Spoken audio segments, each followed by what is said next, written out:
Rượu Vang VN. Uống là mê. Knowing a little bit about Italians and Italy, do you think the Italian wine classification system is complex or easy? Let us know in the comments below. So I know that all of you have bought at least one bottle of Italian wine and have seen these 3 or 4 letters, IGT, DOC, and DOCG, and have probably wondered, well, what does that mean exactly? These are part of the Italian wine classification system, which essentially is a guarantee that you're producing a quality wine that meets government standards. So I find it useful when I'm learning something new to have a visual. So let's visualize, in this case, a pyramid. At the base of this pyramid, we have IGT wines. In the middle portion, we have DOC, and at the very top, we have DOCG. IGT stands for Indicazione Geografica Tipica, so typical geographic indication. And this means that wines come from a broad geographic area. So for example, let's say we have a wine labeled Veneto IGT. Well, we know that 85% of those grape varieties in that wine have to come from the Veneto region. Additionally, there are other rules and regulations that govern the vineyard and then production techniques. But generally, IGT is the most lenient, or has the most lenient rules and regulations out of all of these 3. And we should also note that IGT is not synonymous with low quality wines, but it just gives producers a little bit more room to showcase their philosophy and produce wines that don't have to follow such stringent rules and regulations. So now we move on to DOC, so the middle of the pyramid. So the majority of Italian wines are actually DOC wines. So now we're looking at an even more restricted region. So before we talked about Veneto IGT, now we're looking at Prosecco DOC, for example. So Prosecco DOC can be made in a specific region, has to be made with the grape variety Glera. So it's a wine that's inherently tied to that region. And there are very strict rules and regulations that govern the whole production cycle. There's even sensory analysis by a government body. Moving on to DOCG, DOCG stands for Denominazione di Origine Controllata e Garantita, so denomination of controlled and guaranteed origin. And here we're talking about an even more restricted area. So before we said Veneto IGT, Prosecco DOC, and there's even a Prosecco DOCG from the town of Conegliano, or the area of Conegliano. These are wines that undergo an even more, if you can imagine, rigorous standards. So we're talking again about wines that are inherently tied to the territory. We're talking about wines that have to undergo sensory analysis and chemical analysis by a government body. And they're also given a special seal with an individual identification number by the Italian government. So, of course, as we're thinking about this pyramid, we're going up in quality, right? But that doesn't mean that, for example, within the IGT category, there are low quality wines. In fact, some very important, very expensive Italian wines are labeled IGT. So as with everything, you really have to understand the producer, understand his philosophy, understand the type of wine that he's making. So if you want to know more about the great IGT, DOC, and DOCG wines of Italy, as usual, subscribe to our channel, head over to the Mama website, follow us on social media, send us your questions and comments, and we'll see you next time.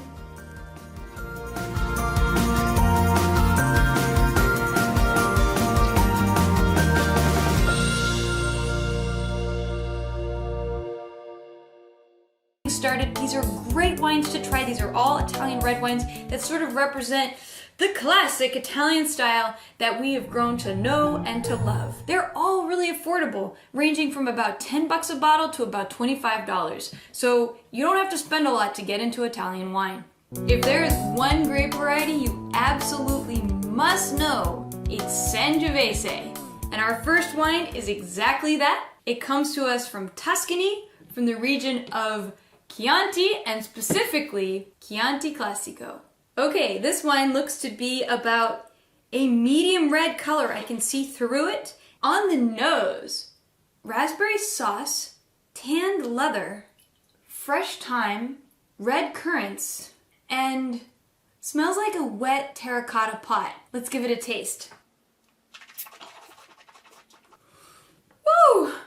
A huge explosion of tart acidity enters my mouth, leads into, I can feel them, moderate tannins, so maybe medium plus tannins on the front of my palate, kind of sticking my teeth to my lips a bit, leads into this nice, warm, tingling sensation of the alcohol. Really juicy wine. This would pair amazingly with pepperoni pizza. OMG.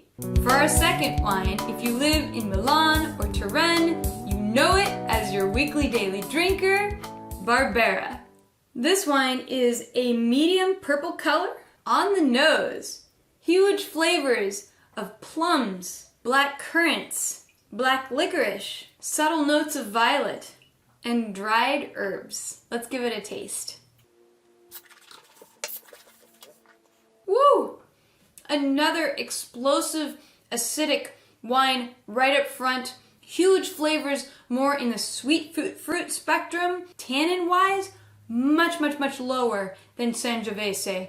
While we're in northern Italy, in Piemonte, and talking red wines, it would be foolish of me not to mention one of Italy's most collected grapes, and that is Nebbiolo. This is a grape variety that's been made famous from the regions of Barolo and Barbaresco, but there are many more regions within the Piemonte area that produce fantastic Nebbiolo-based wines. Check this article out for more information. This wine is definitely a pale garnet color. On the nose, smells like baked raspberries, anise, roses, and subtle notes of cream and wet terracotta pots. Let's give it a taste. This wine builds on my palate as I taste it. Starts subtly delivering in more flavors of fruit, these like rich, sweet raspberry notes, then leads into more body, more tannin, and then on the finish, I feel that nice taste of alcohol leading back into the flavors of raspberries with that little bit of tannin sticking my teeth to my lips. It is a ballerina with boxing gloves. I love it. It's fantastic. If you don't like tannin, you probably won't like Nebbiolo, but if you're like me and you like a little punching, you're gonna love this wine. Our next red wine is a bit of an enigma.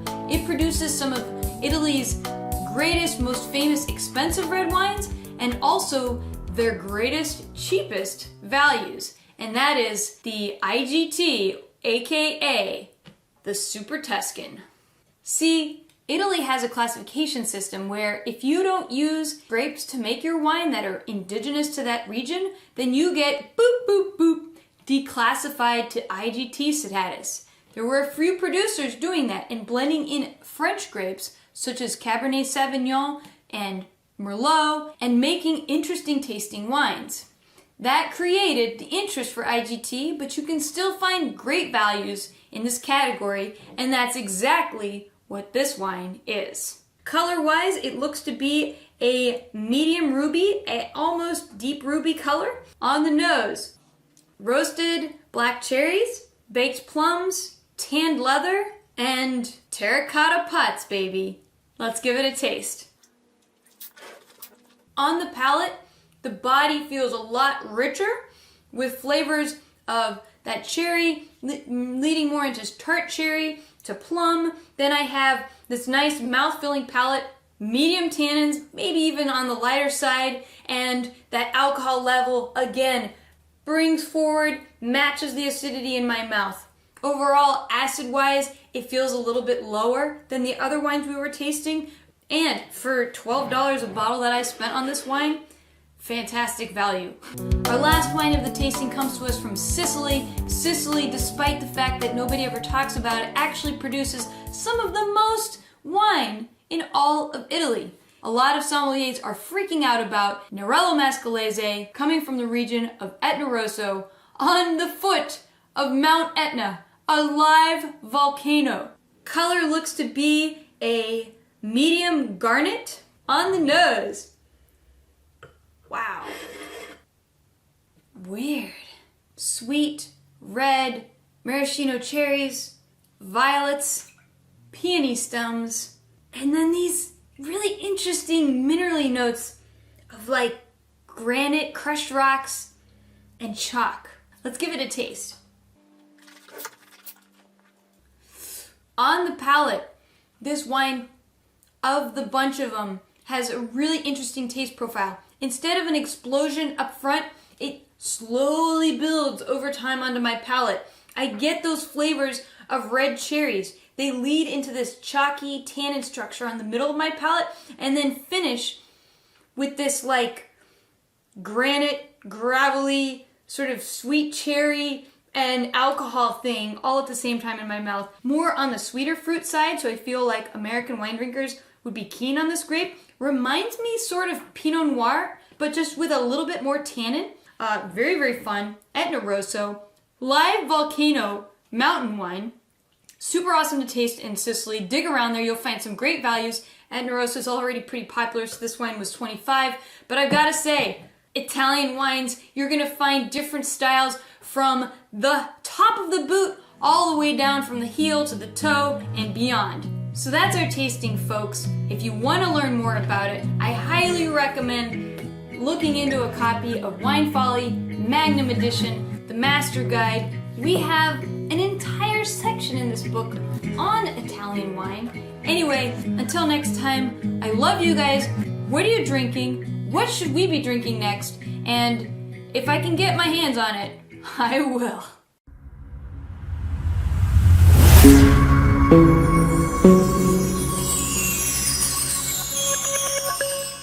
Rượu Vang VN. Uống là mê.